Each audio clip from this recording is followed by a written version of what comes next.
Hey everybody, Josh for Populi here, and perhaps somewhere out there is another world, one where students never need help or guidance as they pursue their degrees. But you shall banish such thoughts from your mind. That other world is merely a dream. Here, in our world, students often require advising.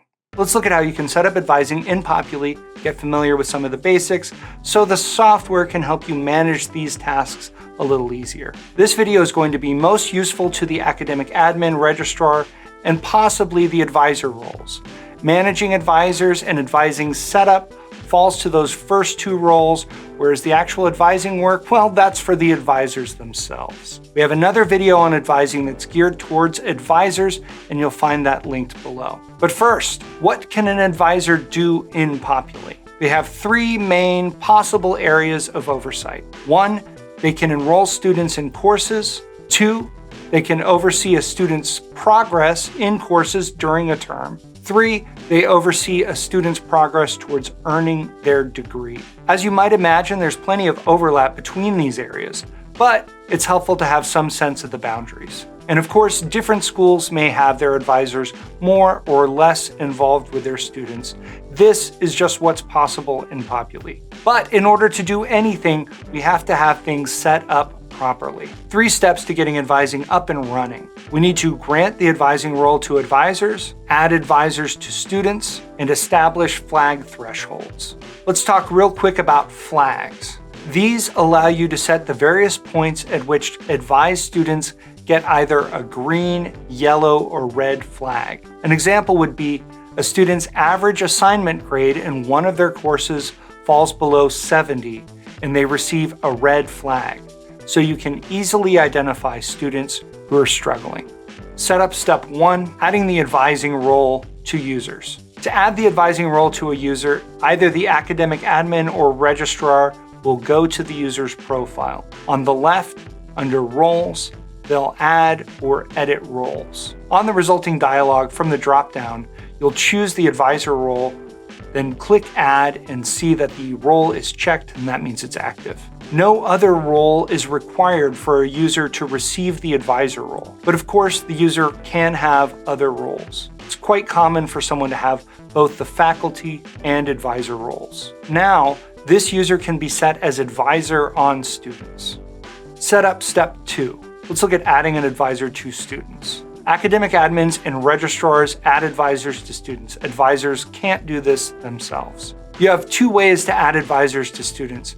You can add an advisor to one student at a time, or you can add an advisor to many students in a fell swoop. Let's look at one at a time. Academic admins or registrars go to a student's profile, then to the Student tab, and then over on the right to the Information sill.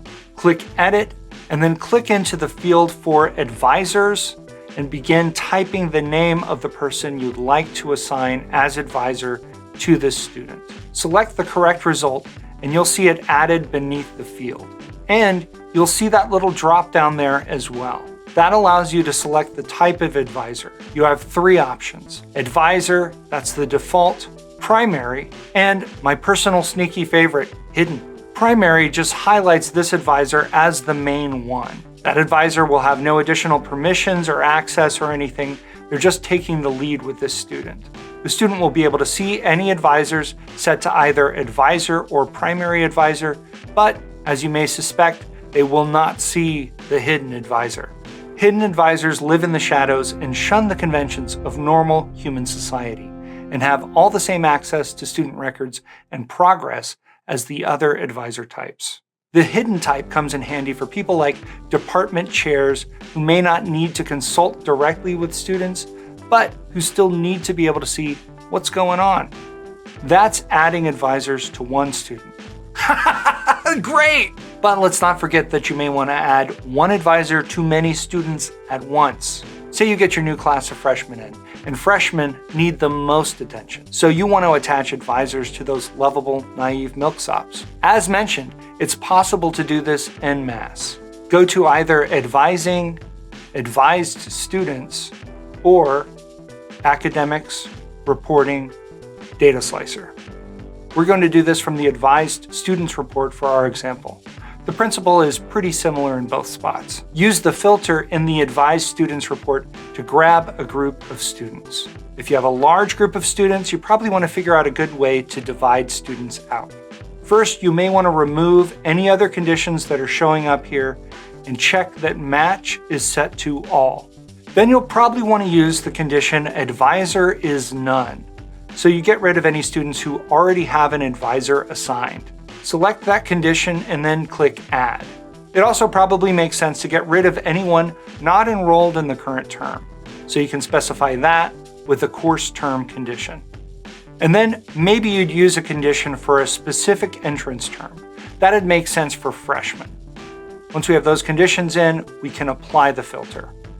Something else that might be useful, you could use the degree condition and divide students out by degree and assign advisors that have something to do with each of those degrees. These are just ideas. There are lots of other ways of getting that group of students. Once you've got your filters, you can still go over to this leftmost column and uncheck anyone that you don't want to set an advisor for.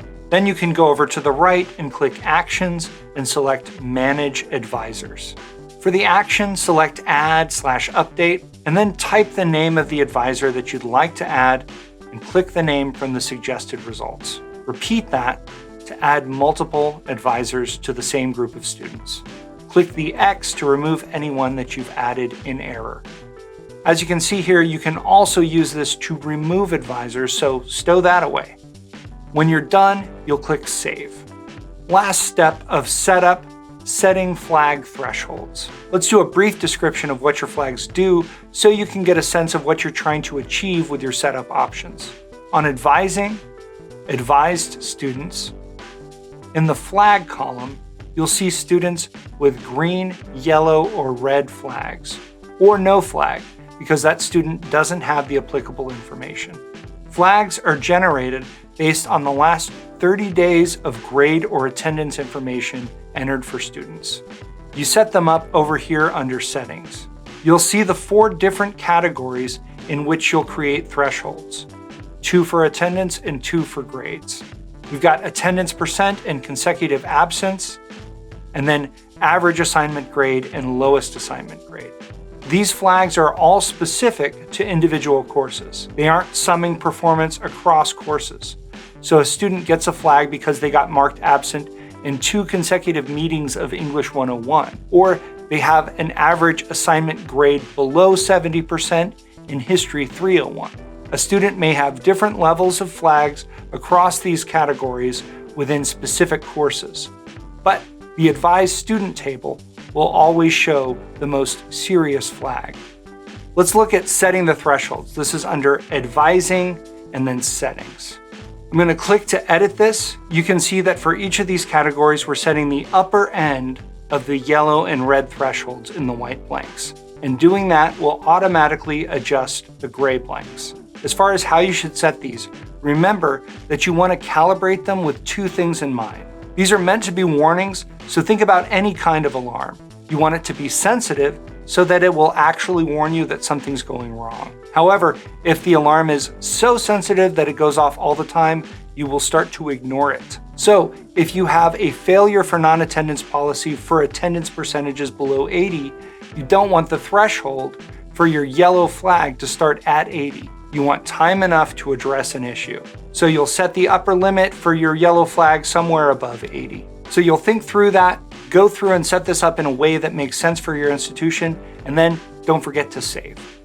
Also, I should mention that it's possible to manually add flags to students, but that's covered in the other video pointed at the actual work of advising. Okay, advising setup complete. I don't know about you, but I think that's a good feeling. I don't mind that feeling at all. Do you want to dig deeper and get more value out of Populi for your school? Join our Discord server. It's where Populi users can ask each other questions and capitalize on community knowledge. If you want to become part of that community, go to Help in Populi and choose Join the User Community. That'll take you to a spot that has instructions about how you can get set up. I've been Josh for Populi, and you've been great. Thanks for watching.